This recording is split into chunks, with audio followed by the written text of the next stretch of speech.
दोस्तों शुरू करते हैं एक्सरसाइज 7.2 से question number 7। ABC is a right angle triangle in which angle A is equal to 90 degree.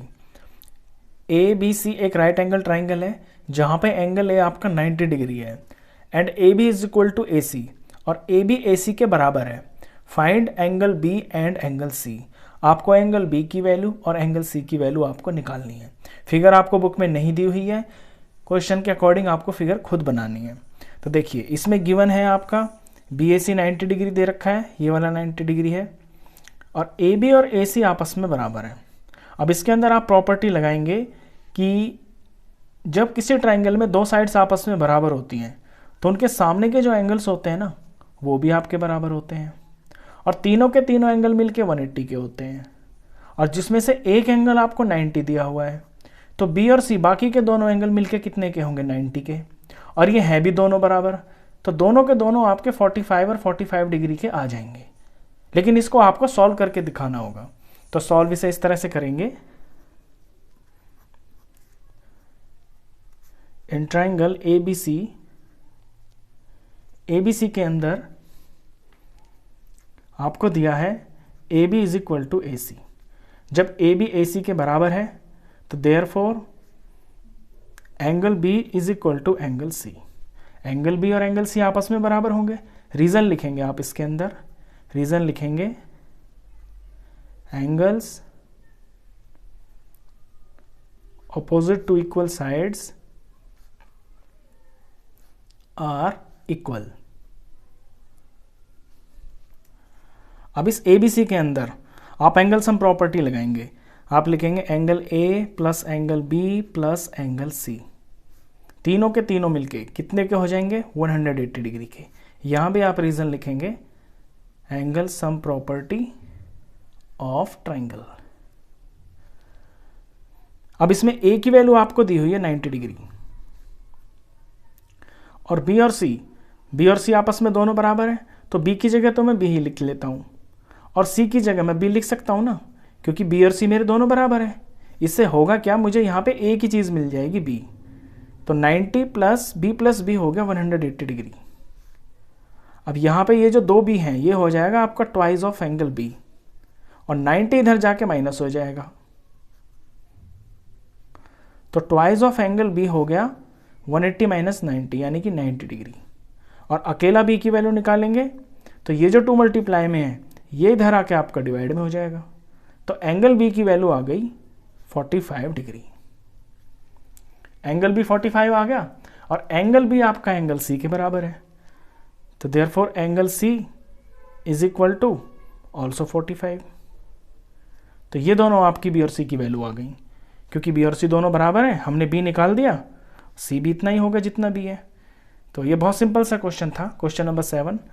चलिए इसके बाद करते हैं क्वेश्चन नंबर 8।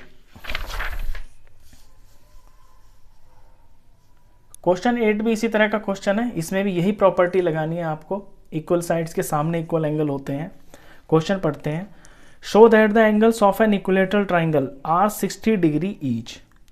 आपको शो करना है कि किसी भी इक्विलेटरल ट्राइंगल के अंदर उसके सारे के सारे जो एंगल्स होते हैं ना वो 60 डिग्री के होते हैं। तो सबसे पहले तो आप एक फिगर बना लें। मैंने यहाँ पे फिगर बना लिया। Let triangle ABC is an equilateral triangle, ये मैंने फिगर बना लिया और इसमें ये तीनों साइडें आपस में बराबर हैं। इक्विलेटरल ट्राइंगल की तीनों साइडें आपस में बराबर होती हैं। आपको शो करना है कि angle A is equal to angle B is equal to angle C, तीनों के तीनों एंगल आपके बराबर हैं और वो आपके 60 डिग्री के हैं। तो सवाल की शुरुआत होगी इस तरह से। अब बारी बारी से दो साइड्स लेंगे इसके अंदर। इन ट्राइंगल ABC, पहले आप AB और AC को ले लें। AB is equal to AC। जब AB और AC बराबर हैं तो एंगल B और एंगल C, ये दोनों एंगल्स बराबर होंगे क्योंकि AB के सामने C है और AC के सामने B है तो angle B is equal to angle C हो गया। तो यहां से मिलेगा हमें angle B is equal to angle C। अब आप अपनी कोई और दो साइड्स ले लें फिर से।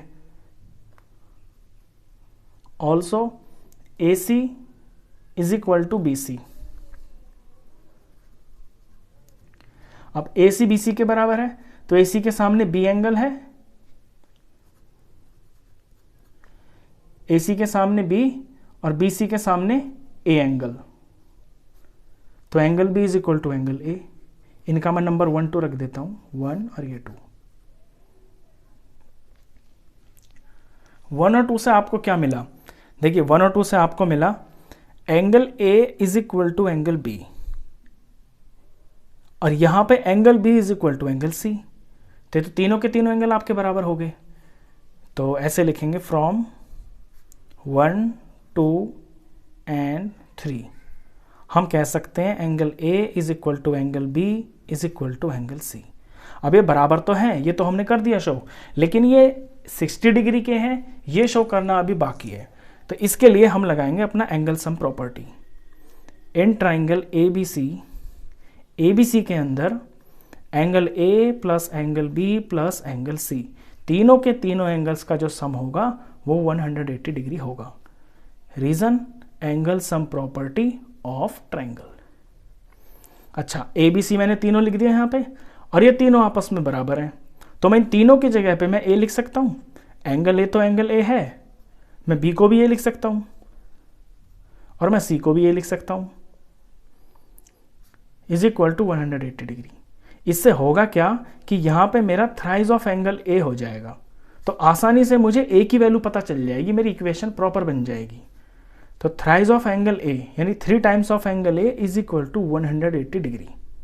अब जब अकेले A की वैल्यू निकालेंगे तो ये जो 3 यहाँ मल्टीप्लाई में है, ये आपका यहाँ आके डिवाइड में हो जाएगा, और जब 180 को 3 से डिवाइड करेंगे तो एंगल A की वैल्यू आ गई आपकी 60 डिग्री। अब एंगल A तो 60 डिग्री आ गया, और B और C इसके बराबर है, तो देयरफॉर एंगल B भी आपका 60 डिग्री, और फिर आपका एंगल C भी 60 डिग्री। तो ये प्रूफ हो गया ना कि किसी भी इक्विलेटरल ट्राइंगल के अंदर आपके तीनों जो एंगल होते हैं वो 60 डिग्री के होते हैं। तो हैंस प्रूव्ड। बस इतना सा ये क्वेश्चन था। आई होप आपको ये दोनों क्वेश्चंस अच्छे से समझ में आए होंगे। वीडियो अगर अच्छा लगा हो तो प्लीज़ इसे लाइक करना, शेयर करना, और 9th क्लास का कंप्लीट मैथ्स पढ़ने के लिए आप इस चैनल को भी सब्सक्राइब करना। Thank you.